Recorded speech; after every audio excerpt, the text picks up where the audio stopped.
L'état d'urgence, lui, produit des dérives.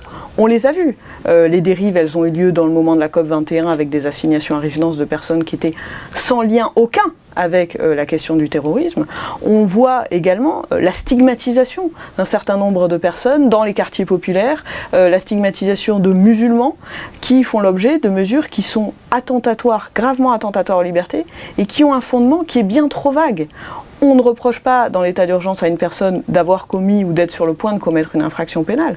On lui reproche un comportement, une attitude, quelque chose d'extrêmement flou. Et ça, nous y sommes absolument hostiles et nous pensons que ça n'est pas conforme aux principes démocratiques dans un pays comme le nôtre. Ça vous donne une force considérable, non pas qu'on parle de l'injustice avec un I majuscule et comme ça, en théorie et en abstraction, mais que là, elle se retrouve incarnée, qu'elle ait des visages, des voix, ça porte l'émotion, c'est aussi quelque chose qui porte une force. Et donc je pense que j'ai été porté par cette force-là aussi, ce qui donne du culot, du courage et tout ça, quoi. Et voilà, je pense que de se retrouver le nez confronté à la justice et non pas que ça soit un truc théorique et lointain, ça file une force qui fait que je n'aurais pas lâché. Dans chaque entreprise, il y aura un code du travail différent, c'est-à-dire c'est contraire aux valeurs de la République, une loi qui ne sera pas la même pour tout le monde. C'est la raison fondamentale de notre désaccord avec ce projet. Expulser toutes les peurs, toutes les oppressions, tout le silence que nous avons subi pendant des dizaines et des dizaines d'années. Je me bats pour des droits, je me bats pour des valeurs, pour des idées, pour des notions d'intérêt général, mais je me bats aussi pour que ma vie elle change, parce que moi aussi je suis un jeune, moi aussi je suis dans la précarité, moi aussi je vis dans des quartiers et je connais cette réalité. Je me bats pour les miens, pour que leur vie elle change aussi, et du coup mêler ça en engagement collectif, et du coup se battre avec d'autres, avec plein de raisons qu'on a en commun pour l'intérêt général finalement, c'est ça pour moi aujourd'hui être communiste. Je veux dire, les gens aujourd'hui ils se battent pas pour avoir un jet, ils se battent juste pour pas avoir moins que ce qu'ils avaient avant. Et enfin, ce que je trouve très injuste, c'est qu'à cause d'eux, on est obligé de vivre dans la peur du lendemain, dans la peur de la précarité, dans la peur de la misère, alors que enfin, c'est à eux que ça profite. Je veux dire, la destruction de la planète profite uniquement aux grands capitalistes. Elle ne nous profite pas à nous, quoi. Ça représente à la fois un moment d'extrême bonheur, de joie, avec tous ces stands, l'occasion de découvrir, commençons par le plus simple, l'occasion de découvrir toutes ces cuisines, cette musique. Et puis au-delà de ça, et bien au-delà de ça, c'est énormément d'émotions, parce que c'est l'occasion de se sentir très proche de gens qui, sur des engagements différents, partagent tout simplement nos idées. Voilà. Donc je ne fais pas partie du PCF, mais ce sont mes idées et c'est extrêmement bienfaisant de se rendre compte que finalement on est un peu plus nombreux qu'on peut le croire parfois à avoir besoin de débattre de cela et de sentir cet engagement et cette chaleur et cette solidarité.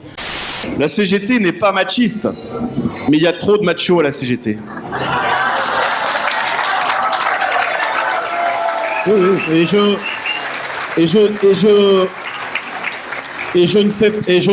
ne dis pas ça, c'est pas mon style de caresser dans le sens du poil. La CGT n'est pas machiste parce que c'est la première et la seule organisation qui, dans sa direction nationale, a autant d'hommes que de femmes. C'est la seule en France. Et cette année, à l'occasion de l'anniversaire de 36, nous avons fait en sorte qu'il y ait encore plus d'enfants, plus de jeunes, plus de familles qui partent en vacances. Parce que les vacances, c'est pas seulement du luxe, c'est vraiment un droit et c'est une nécessité. Il y a plus de 80% des Français qui ont dit qu'ils avaient besoin de vacances.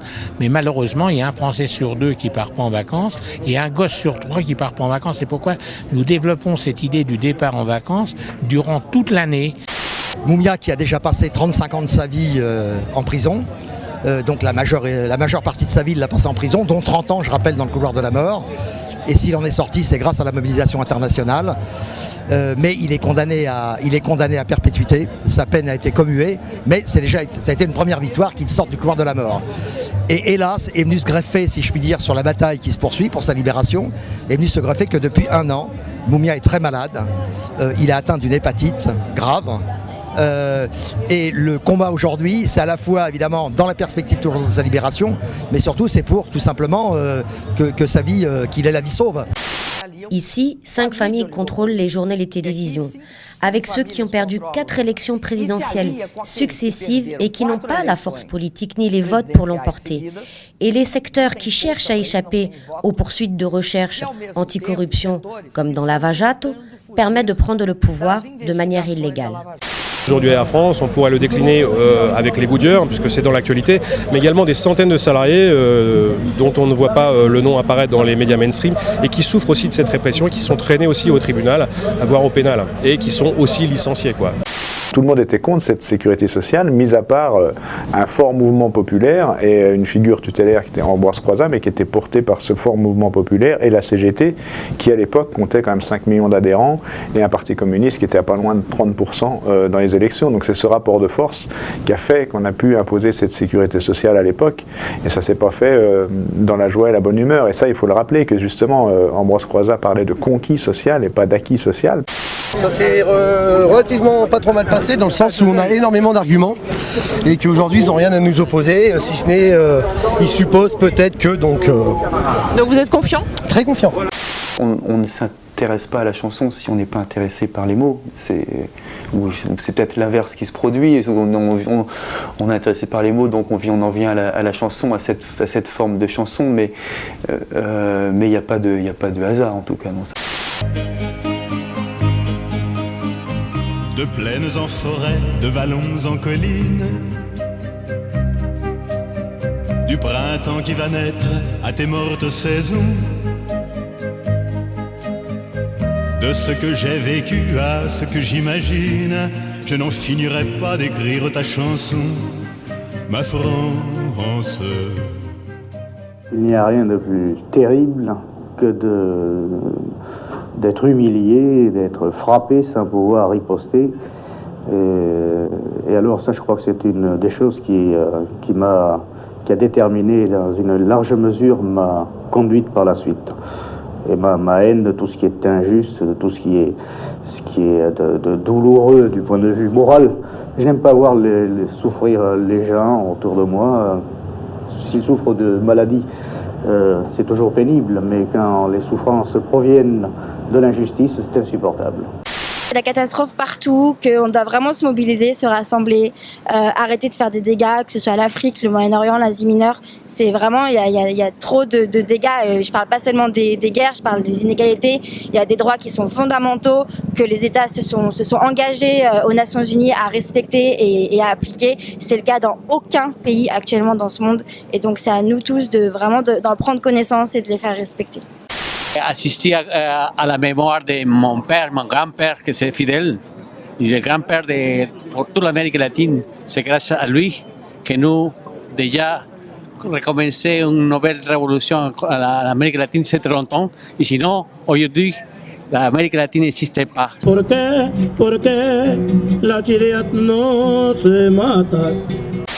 La France aura bientôt ses élections, avec 2 candidats tout aussi réactionnaires que Trump.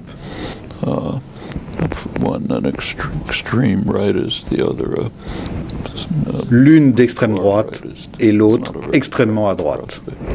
On va voter pour Marine Le Pen parce qu'on n'a jamais essayé. Alors j'aime beaucoup ça, moi, comme formule de politique. On va essayer. Vous allez essayer quoi? Vous allez en prendre plein la gueule pendant 5 ans, puis c'est tout. Vous allez essayer d'en prendre plein la gueule pendant 5 ans. Ouais. Donc les sanctions européennes, au lieu de fragiliser ce système Poutine, va au contraire lui permettre d'atteindre des sommets de popularité. Aujourd'hui, il a plus de 80% d'opinion favorable. C'est du jamais vu, depuis le début de son pouvoir. Je veux dire, la population le suit aujourd'hui sur n'importe quel sujet, alors que pourtant, économiquement, le pays n'a jamais été aussi mal. Mais ce système-là, on voit plus que ça commence à toucher tous les domaines. Et la preuve que ça ne marche pas, c'est l'ubérisation. C'est nous, en fait, les premiers victimes de ces systèmes. Uber, c'est juste un système, un virus. L'humanité, c'est un morceau de l'histoire de France.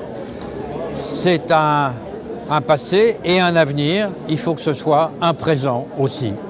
Voilà.